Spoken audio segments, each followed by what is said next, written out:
माई नमस्कार. मला ठाऊक आहे तुला आता संध्याकाळच्या स्वयंपाकाची घाई झालीये आणि दुसरं मन मात्र तुझं गुंतलंय ते म्हणजे आज आपल्याला नेमकी कोणती कथा पाहायला मिळणार आहे. तुला तर कल्पना आहे आपल्याकडे भारतीय संस्कृतीमध्ये 3.5 मुहूर्ताला अनन्य साधारण महत्व आहे आणि यातला एक पहिला आणि पूर्ण मुहूर्त म्हणजे चैत्र शुद्ध प्रतिपदा म्हणजे गुढीपाडवा. चैत्र शुद्ध प्रतिपदेच्या दिवशी प्रत्येक हिंदूंच्या घरावर दारावर गुढी उभारल्या जातात हे खरंय, पण मग या मागची नेमका उद्देश किंवा परंपरा मग काय म्हणायची. माई, पुराणांमध्ये काही कथा किंवा दाखले याच्याबद्दल आपल्याला पाहायला मिळतात. पहा, त्रेता युगामध्ये भगवान मर्यादा पुरुषोत्तम प्रभू रामचंद्रांनी ज्या वेळेला रावणाचा वध केला आणि विजयी झाल्यानंतर जेव्हा ते अयोध्येमध्ये त्यांचं आगमन झालं त्यावेळेला समस्त अयोध्या वासियांनी आपापल्या घरावर गुढ्या उभारून त्यांचं भव्य स्वागत केलं होतं. तर दुसरा एक पुराणातला दाखला माही तुला हा मी देतो की आशुतोष महादेव भोलेनाथ आणि भगवती पार्वती यांच्या विवाहाचा निश्चितीचा दिवस जर कोणता असेल तर तो हा गुढीपाडव्याचा आहे. म्हणूनच आपण आजपासून पाहणार आहोत शिव पार्वती विवाहाची ही दिव्य आणि रंजक अशी कथा. ही कथा खरं तर सुरू होते काही हजारो वर्षांपूर्वी. तेव्हा भगवान महादेव आणि भगवती सती अतिशय सुखाने त्यांचा संसार करत होते.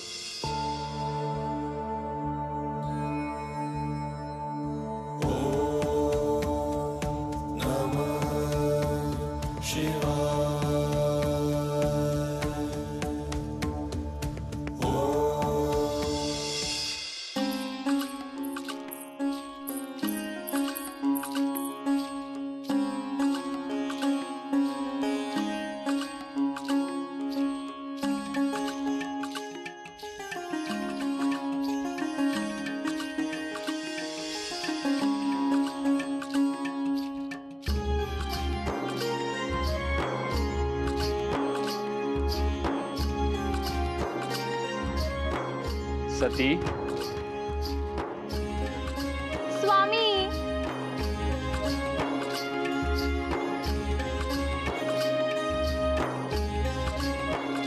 तुमच्यापासून काही लपून राहत नाही हे ज्ञात असून सुद्धा मी असे का करते कुणास ठाऊक.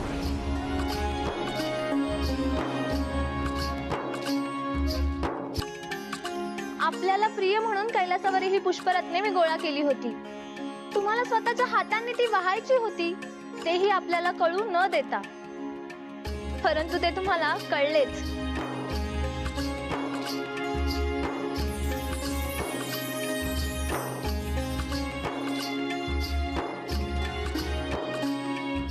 आपले पती आपल्याला काय हवे आहे याचा अचूक ठाव घेऊ शकता. याचा खरं तर तुम्हाला आनंदच व्हायला हवा, नाही का? ते मात्र खरे आहे स्वामी, परंतु मला कधी कधी प्रश्न पडतो की माझ्या या आशा येण्याने आपल्या साधनेत व्यत्यय तर येत नाही ना. ते तर आहेच स्वामी. परंतु तुम्हाला ठाऊक आहे आमची साधना आम्हाला किती प्रिय आहे ते. माझ्यापेक्षाही स्वामी. हा प्रश्न विचारून तुम्ही आम्हाला संभ्रमात टाकलं आहे देवी. देवी, पती म्हणून तुमच्या प्रती जी काही कर्तव्य आहेत तसेच त्या सृष्टीचा विधाता म्हणून त्याप्रती देखील आमचा दायित्व आहे. परंतु स्वामी, जेव्हा मी नसेन तेव्हा आपण हे कार्य का करू नये.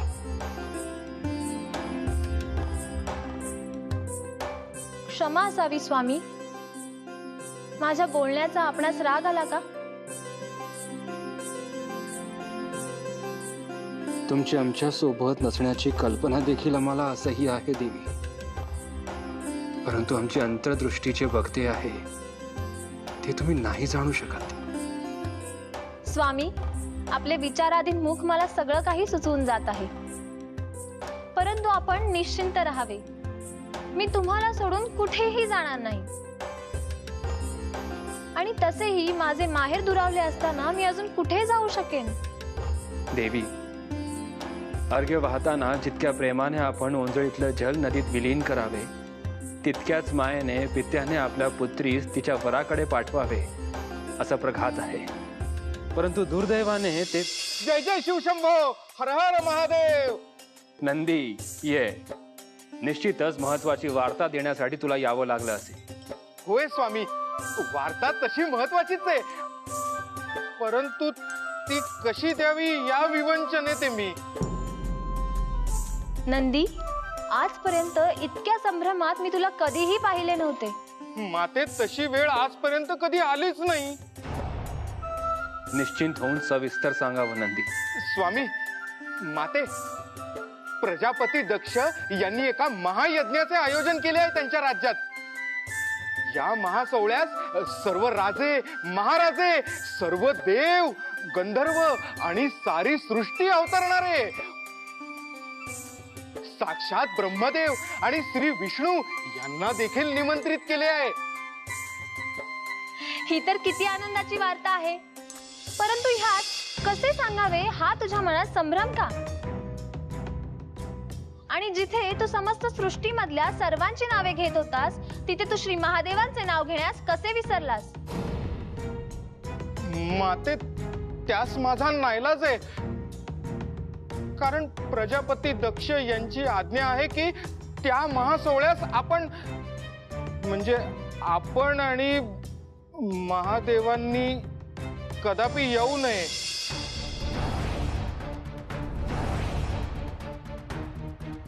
नंदी, या आधी की तुला आमच्या क्रोधाला सामोरे जावे लागेल, सांग की हे सत्य नाही. महादेवा.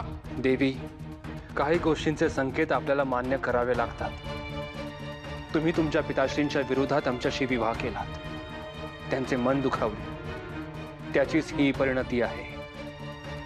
माझे पिताश्री जर आपणास अजून देखील स्वीकारत नसतील, तर हे माझे कर्तव्य आहे की त्याची आठवण त्यांना करून द्यावी. हा आमच्या आत्मसन्मानाचा प्रश्न आहे देवी. एखाद्या सोहळ्यास निमंत्रण नसताना देखील त्या स्थळी जाऊन अपमानित करून घेणं हे नीतीला धरून नाही देवी. स्वामी, आपल्या माणसांमध्ये मान अपमान कशाला धरावा? आणि मी तर त्यांची पुत्री आहे. माझ्या घरी, माझ्या माहेरी समस्त सृष्टी गोळा होत असताना मी तेथे नसावे? सती, भावनाधीन होऊन तुम्ही अविवेकी वागत आहात. नाही स्वामी, मी तेथे जाऊन त्यांचा आशीर्वाद मिळवेनच. तुमच्या तिथे जाण्याने केवळ अनर्थच घडणार आहे देवी. अनर्थ? एका पुत्रीने तिच्या घरी जाण्याने कसला अनर्थ होणार आहे स्वामी? मी तुमचा सन्मान करते स्वामी, परंतु काही प्रसंग हे मान अपमाना पलीकडले असतात. ही तीच घटिका आहे, आपण अवश्य येथेच राहावे. अगदी तुम्ही म्हणताय त्यानुसार जर काही अनर्थ झाला, तोही पिताश्रींच्या क्रोधामुळे, आणि माझे काही अहित झाले, तरीही आपण अजिबात येऊ नका. जोपर्यंत मी तेथे असेल, तोपर्यंत तुम्ही तुमचे पाऊल देखील तेथे ठेवू नका. हवं तर ही माझी अंतिम इच्छा समजावी स्वामी.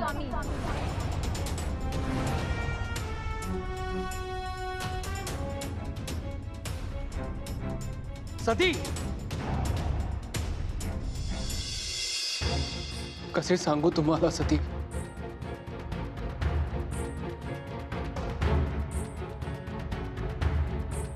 हा त्या परमनियतीचा खेळ आहे. तुमच्या माहेरची ओढ तुम्हाला थांबवू शकत नाही, हे सत्यच आहे. परंतु काही उचललेली पावले परतीची वाट बघत नाही, हे देखील कटू सत्यच. स्वामी, आपण अजिबात चिंता करू नये.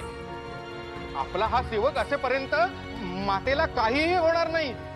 जय जय शिवशंभो, जय जय शिवशंभो, हर हर महादेव, हर हर महादेव. हा अनर्थ तूच काय, त्रिदेव देखील थांबवू शकत नाही नंदी. महाराज प्रजापती दक्ष आणि महाराणी प्रसूती देवी यांचं आगमन होत आहे. हो,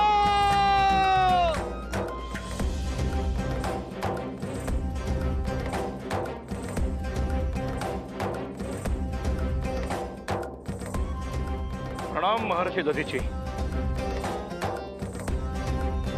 प्रणाम देवराज. आजच्या या महादिव्य सोहळ्यास आपण उपस्थित आहात, त्याबद्दल मी प्रजापती दक्ष आपणा सर्वांचे मनापासून स्वागत करतो. स्वामी, श्री विष्णुदेव व श्री ब्रह्मदेव यांचे आगमन झाले आहे असे वाटत नाही. होय देवी, आपणास मिळून त्यांना पाचारण करावे लागेल.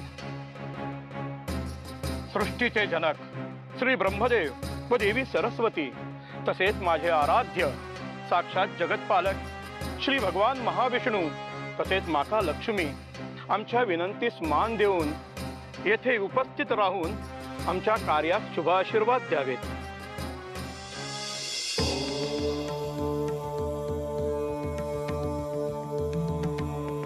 प्रणाम ब्रह्मदेव, प्रणाम देवी शारदे, प्रणाम माते लक्ष्मी, प्रणाम भगवान महाविष्णू, प्रणाम देवर्षी. आम्ही आपणास विनंती करतो की या यज्ञ संकल्पास आपण आपले शुभाशीर्वाद द्यावेत. थांबा प्रजापती.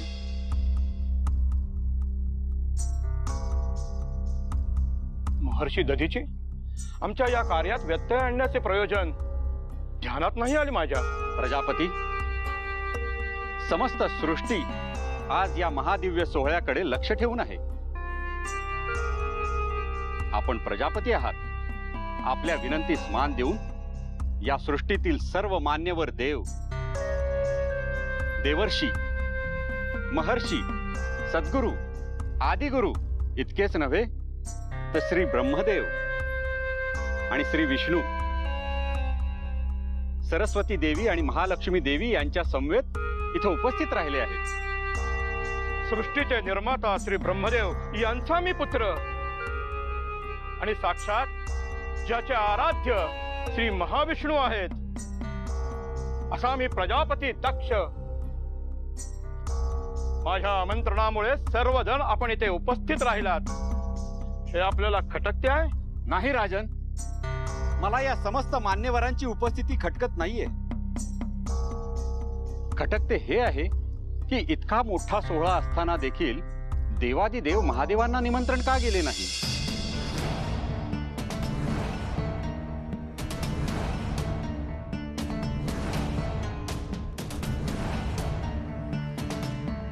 कोण महादेव? तो स्मशानवासी जटाधारी, तो वनवासी.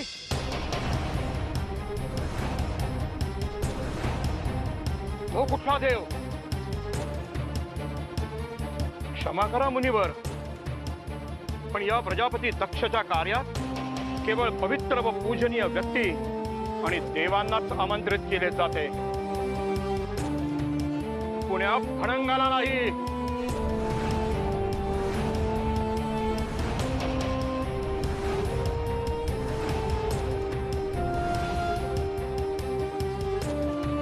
प्रजापती,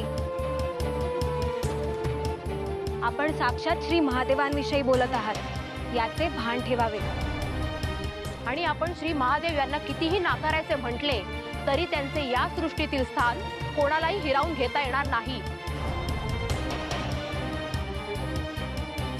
जे देवांपैकी ते एक आहेत आणि या सृष्टीच्या लय तत्वाचे स्वामी आहेत ते. आणि प्रजापती, आपण विसरत आहात की आपण त्यांचे श्वशूर आहात. आपली कन्या देवी सती यांचा त्यांच्याशी विवाह झाला आहे. हे नाते तरी विसरून चालणार नाही तुम्हाला. कोणते नाते? पुत्री? कुठली पुत्री? ज्या क्षणी तिने त्या स्मशानवासी शंकराशी विवाह केला त्याच दिवशी माझ्यासाठी ती मेली.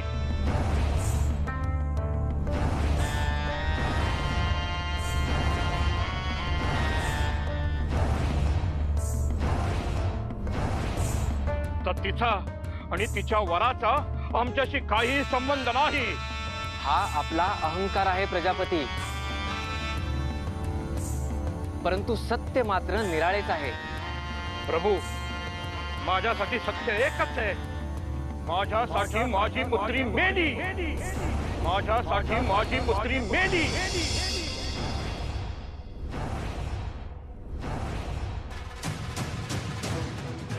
माते,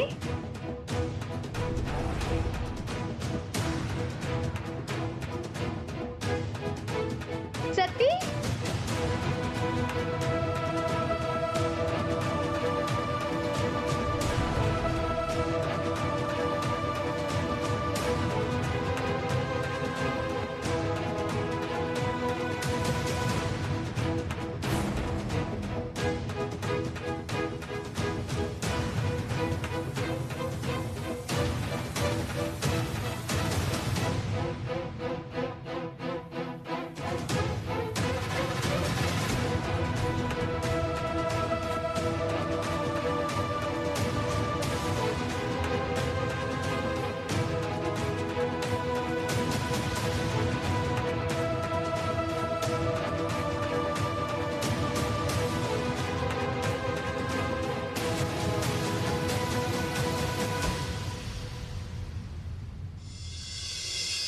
श्री ब्रह्मदेव. प्रणाम श्री विष्णू. प्रणाम.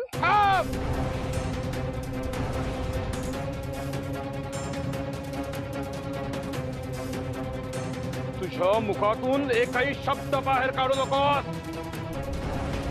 जशी आली आहेस ना तशीच माघारी जा.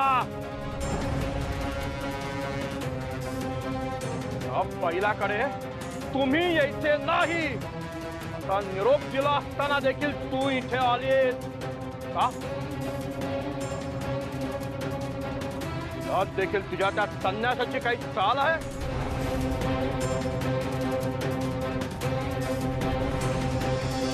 स्वामी, अहो काय बोलताय तुम्ही? सती आपल्या प्रेमा खातर आज इथे आली आहे. नाही देवी, तिला जर आपली इतकी चिंता असती तर हिने त्या शंकराशी विवाह केलाच नसता.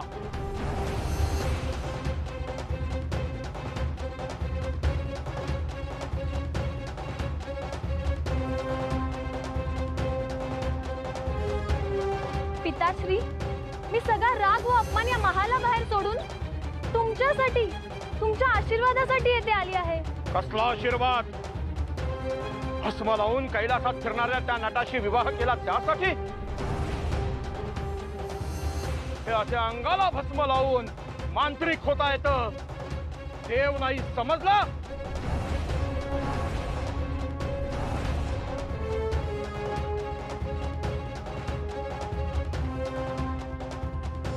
प्रजापती, आपण आपली मर्यादा ओळखून बोलावे. आम्ही आमच्या मर्यादा चांगल्याच ओळखून आहोत महर्षी. आम्हाला आमच्या मर्यादा जर ठाऊक नसत्या तर या सृष्टीचा पसारा चाललाच नसता. त्यातली प्रत्येक गोष्ट घडावी यासाठी अविरत कार्य चालू असते. याच्या बाहेर कधीही काही घडत नाही. असं असूनही आपल्या कन्येचा श्री महादेवांशी विवाह होणे म्हणजे एक आश्चर्यच म्हणावं लागेल. महर्षी, प्रजापती, आपण जे कार्य करीत आहात त्याचं दायित्व ज्या त्रिदेवांनी आपणाकडे सोपवले आहे त्यात श्री महादेव देखील एक आहेत हे आपण विसरू नये. आणि त्यांना दूषणे देऊन आज तुम्ही तुमची मर्यादा ओलांडली आहे. भगवान महादेवांचा अपमान केला आहे. आता या ठिकाणी एक क्षण देखील थांबणे म्हणजे आम्ही देखील भगवान महादेवांचा अपमान करण्यासारखा आहे. आम्ही इथं थांबू इच्छित नाही.